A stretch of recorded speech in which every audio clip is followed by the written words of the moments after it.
Exodus. Good afternoon, good souls. This is video number 2, and this is in regards to Exodus. The one I did prior is to Genesis. What I'm doing is that I'm sharing my idea of what I believe, what I got from the Bible, from myself.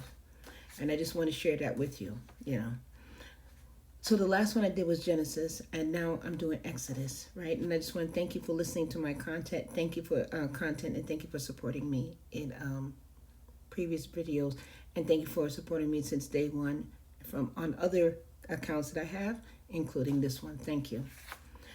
So moving forward, we're talking about Exodus, right? Which is the meaning of Exodus is freedom, right? So I just want to show you this book. This is my book of notes. This is what I do when I read, and I write down notes of my idea of what I got from it. And it'd be good to hear from you, to send me a comment on what you think, and maybe we can help each other, and maybe you have a different idea of Exodus or the idea of the Bible, and I would like for you to please share that with me, because I'm in a learning phase right now, right? We all are still learning. So again, Exodus means the meaning of freedom, right? So Exodus comes from the word exodos, meaning to go, or meaning departure, right? Okay, so it's in regards to the Israelites and how God delivered them and saved them from the slavery of Egypt, right? Remember that? Okay.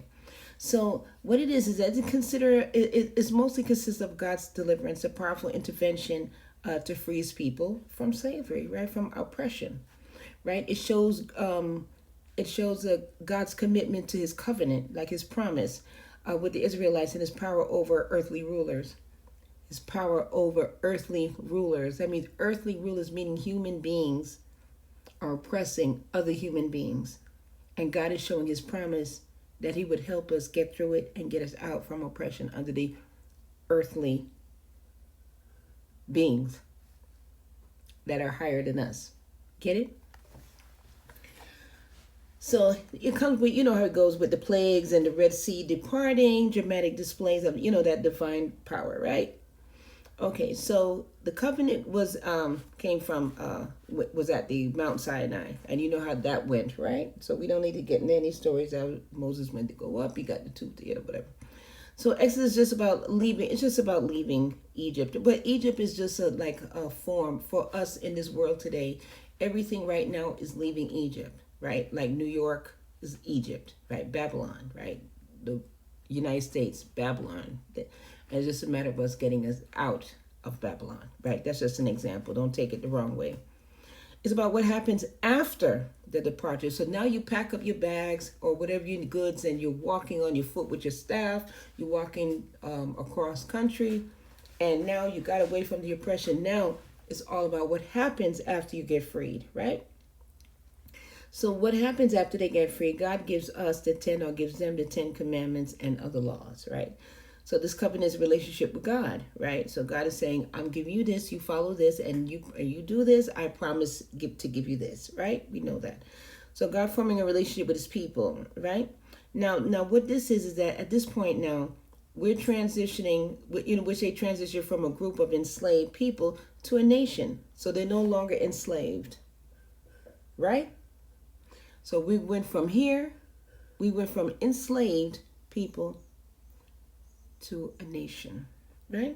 With shared purpose and relationship with God.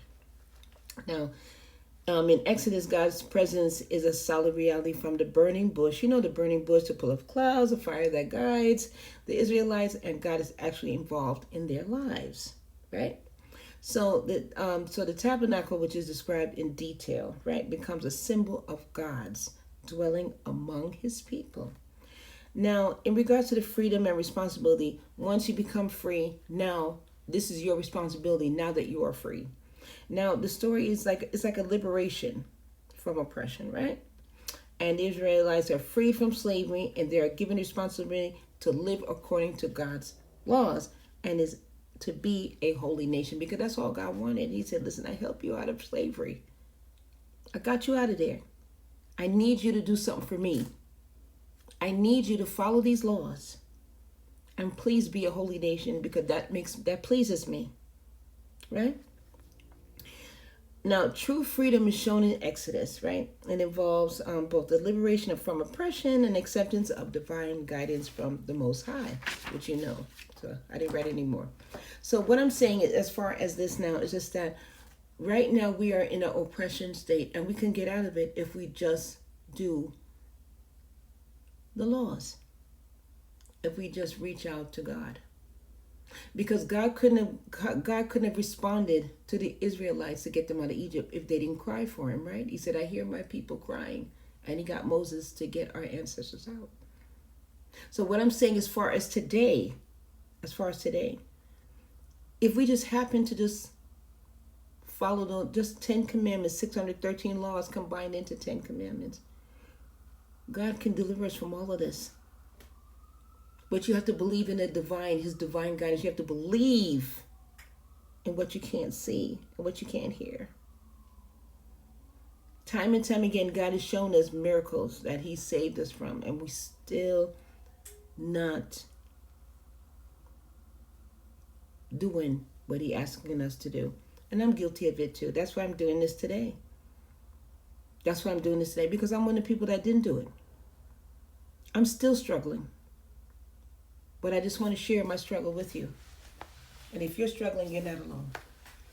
This is important for us to do this, to appreciate it.